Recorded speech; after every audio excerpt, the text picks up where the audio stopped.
Hello friend, आज हम geography में आगे के टॉपिक पढ़ेंगे। सौरमंडल की बची हुई टॉपिक। मानव निर्मित उपग्रह।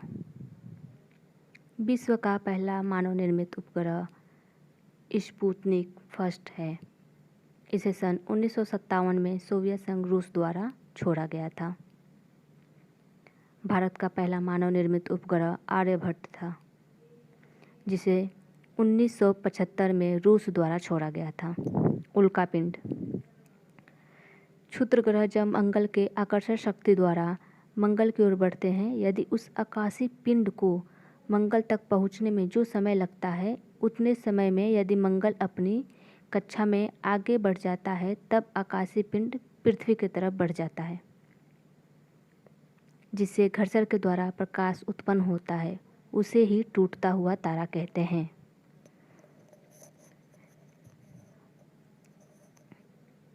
यदि घर्षण के पश्चात भी कुछ पिंड शेष रह जाता है, तब वह धरातल पर गिरता है।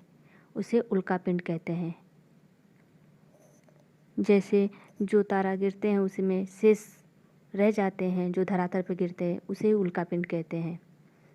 जैसे महाराष्ट्र के बुलदाना क्षेत्र में उल्कापिंड के गिरने से लोनार झील का विकास हुआ। उसे क्रेटर झील कहते हैं। महाराष्ट्र में जो लोनार झील है, उसे क्रेटर झील कहा जाता है। धूमकेतु। धूलकण गैस बर्फ के मिश्रित कणों के मिलकर बना होता है। सूर्य के भैज दाब के कारण पुच्छल तारे का पूंछ वाला भाग सूर्य के विपरीत होता है। दोस्तों, जो पुच्छल तारे हैं उसका जो पूंछ वाला भाग होता है, उसे सूर्य के विपरीत दिशा में होता है। जैसे हैली, हेलबाफ। प्रत्येक 76.3 वर्ष बाद दिखाई देता है। जो पुच्छल तारे होते हैं वो 76.3 वर्ष बाद दिखाई देते हैं।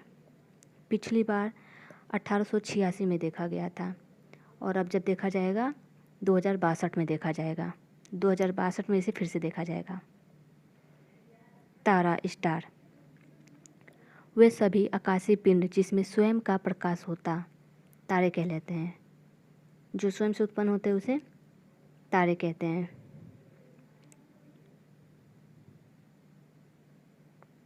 सूर्य हमारे पृथ्वी का सर्वाधिक नज़दीक का तारा है।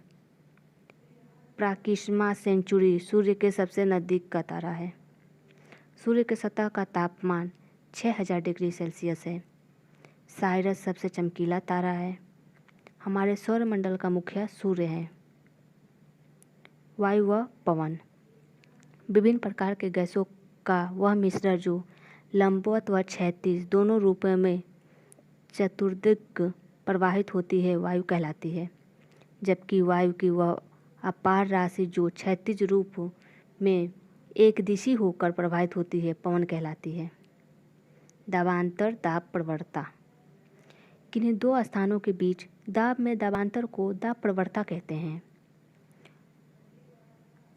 वायु का प्रवाह सदैव उच्च दाब से निम्न दाब की ओर होता है। पवन का वर्गीकरण। ग्रही, स्थानीय